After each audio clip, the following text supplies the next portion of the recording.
Now here on BBC Radio Cornwall. It's just a matter of weeks until the Fal River Festival, which runs from May the 27th to June the 5th. And it's all about celebrating life on the River Fal in Cornwall. It's the 6th year of the event.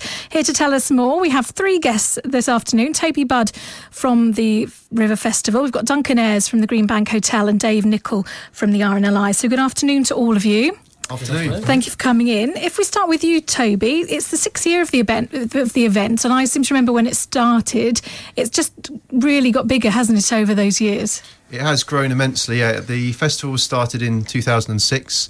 It's a not-for-profit community festival, and we've had stewardship of it. The King Harry Ferry has essentially had stewardship of it for the last few years. Before that, it was the Maritime Museum, and before then, it was the National Trust. And we've tried to give it a real push over the last few years to raise the profile of it. And with the help of our commercial sponsors, our friends and our supporters like the Greenbank Hotel, who are this year's title sponsor, we've really been able to sort of take it to the next level. And we've got over 100 events now, and we've got some really high-profile stuff happening, so it's brilliant. And are there some events in it that people like to see every year, that they expect to see almost? Yeah, I mean, when the festival started, it's obviously encompassed a lot of events that were happening over the Whitsun and half-term period, but it's catalysed a lot of new events, including the Fish Festival, which I know Duncan's here to talk about, and the Swim, which was started as a festival event, and we've now got over 450 people swimming across between the two castles this year. So, yeah, some real regulars starting to appear. So if we go on to some of those events, maybe we'll talk about the swim. We just heard about that. Dave Nichol from the RNLI. The Castle to Castle swim, it's no mean feat really, is it?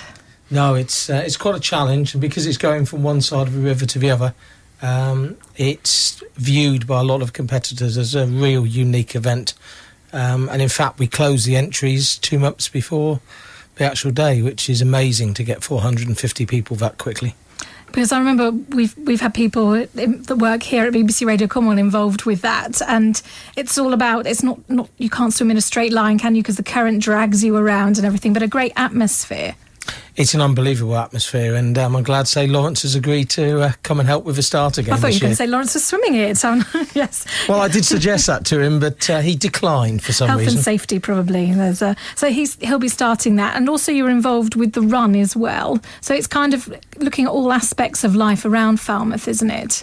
Yes, it's obviously it's a unique swim, but we're also making the most of the countryside there. It's a 10k cross-country run, which people can come along and just do the run, or alternatively, like some of the swimmers who are mad enough, we have 40 swimmers who will do the swim, and then we'll go and do the cross-country run straight afterwards. And then they'll get on a bike for no reason and do a triathlon, will they? No, we're not that cruel. They're not going to do that. So for those people, anyone that was thinking they wanted to take part, the entries are closed for the swim now, but you always welcome spectators, I imagine. Yeah, we're expecting a large amount of spectators on both sides, particularly St Maur's, because welcoming their loved ones back ashore, and also for the run. The run runs along to St Just, through the churchyard and out that way, and those places are still open, and I can give you the details to put on your website afterwards. Yes, we'll have all those details afterwards. So that's that, and then looking kind of at the Fish Festival as well. Duncan Ayres from the Greenbank Hotel, your chef is involved with the Fish Festival, as are we here at BBC Radio Cornwall. Yeah, for sure. The Fish Festival started last year, and I think it's fair to say we were really pleased with the response, being its first year, and that again has grown into something bigger this year. We've got a good lineup of chefs doing live cooking, and Fiona, our chef, will be doing that for us as well. And is it great for you to be so heavily involved this year, because you've also got the big charity ball which you're staging? Is it great to be a part of something like this? It is. I mean, the hotel being based on the water itself is always a good link for us anyway. But, yeah, you mentioned the ball. We've got a charity ball on June the 3rd, which is in aid of the Cornwall Air Ambulance. And we've got tickets on sale for that now.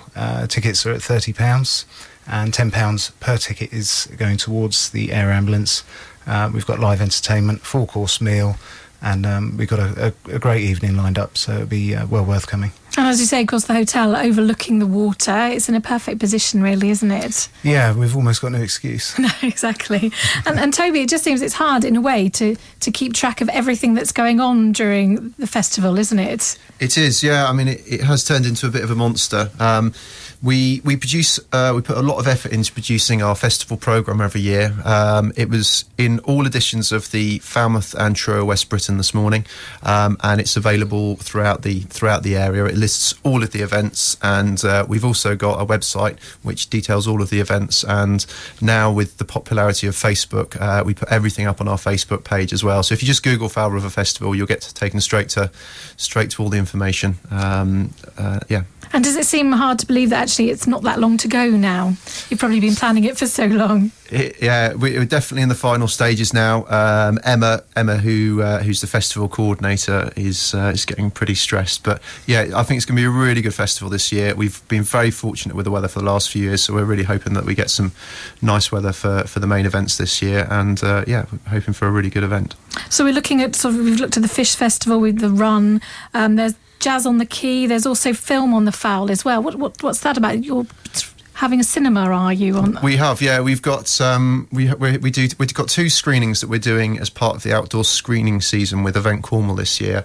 They approached us a few years ago and came up with the idea. And what we actually do is when the King Harry ferry has finished running at night, we inflate an 8-metre wide screen on board.